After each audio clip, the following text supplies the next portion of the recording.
एक दिन की बात है, राजा अपने दरबार में बैठा कुछ सोच रहा था। तभी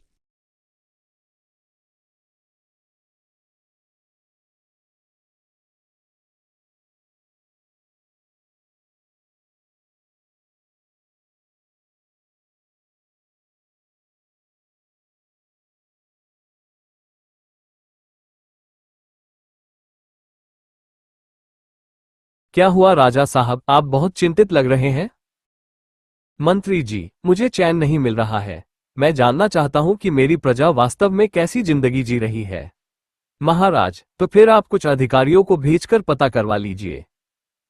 नहीं मंत्री जी, मैं खुद वेश बदलकर गांवों में जाऊंगा।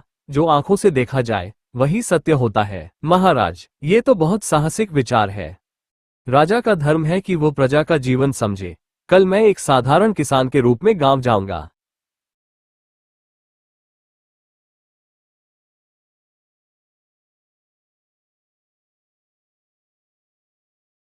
और राजा भेष बदलकर खेत की ओर चल देता है। तभी उसे हरि किशन नाम का एक किसान आलू की खेती करते हुए मिलता है। राम राम भैया, दिन भर खेत में लगे रहते हो, थकते नहीं क्या। राम राम भाई साहब, किसान की थकान उसकी सबसे बड़ी दौलत है। दिन भर की मेहनत से जो रोटी मिलती है वो सबसे स्वादिष्ट होती है। अच्छा ये बताओ, तुम्हारे पास जमीन कम है, पैसा कम है, फिर भी खुश कैसे रहते हो। भाई साहब, जो है उसमें संतोष है। लालच करने से आत्मा दुखी होती है। खेत छोटा है पर दिल बड़ा है। भगवान की दया से भूखा नहीं कोई इच्छा नहीं कि तुम्हारे पास बड़ी जमीन हो, बड़ा घर हो। इच्छा तो सबके मन में होती है, लेकिन मैं जानता हूँ जितना है वही बहुत है।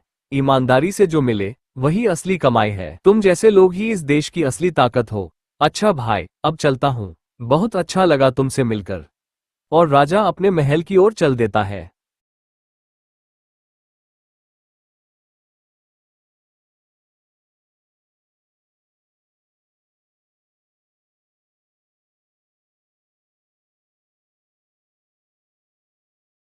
मंत्री जी, कल मैं गांव गया था और वहां मुझे एक असली रत्न मिला। एक गरीब किसान लेकिन आत्मा से अमीर हरेराम। बहुत अच्छा किया महाराज। क्या आपने उसे कुछ इनाम दिया। मैंने उससे कोई पहचान नहीं दी, लेकिन आज मैं उसे यहाँ बुलवाता हूँ।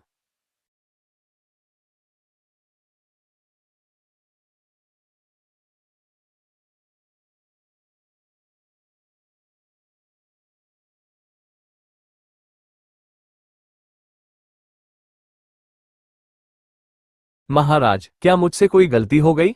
नहीं हरेराम, गलती नहीं, तुमने मेरी आंखें खोल दी। मैं ही कल तुम्हारे खेत में आया था, साधारण किसान बनकर। आप वही सज्जन थे। मुझे विश्वास नहीं हो रहा। तुम्हारी बातें मेरे हृदय को छू गईं। इसलिए मैं चाहता हूं कि तुम मेरे राज्य के कृषि सलाहकार बनो। तुम्हारी सोच और ईमानदारी से हजारों किसानों को प्रेरणा मिलेगी। महाराज, मैं तो एक साधारण आदमी हूं, पर यदि मेरी सेवा से प्रजा का भला हो तो मैं ये जिम्मेदारी जरूर निभाऊंगा। और हरिराम गांव गांव घूम घूम कर किसानों को नई नई तकनीकें बताते हैं। अब किसान अच्छी फसल उगाने लगे हैं और राज्य में खुशहाली लौट आई है। हरिराम ने जो कार्य किए हैं वे प्रमाण हैं कि ज्ञान केवल पुस्तकों में नहीं, अनुभव में भी होता है। महाराज, राज्य के किसान अब नए प्रयोग कर रहे हैं। पैदावार बढ़ी है। हरिराम ने सभी को सिखाया कि आत्मनिर्भर कैसे बने। सच्चा नेता वही है जो खुद जमीन पर उतरकर सीखे और फिर दूसरों को सिखाए। हरिराम जैसे लोग ही इस राज्य के असली नायक हैं। आज हम सबको उनसे सीख लेनी चाहिए। ईमानदारी, मेहनत और संतोष से बड़ा कोई धन नहीं।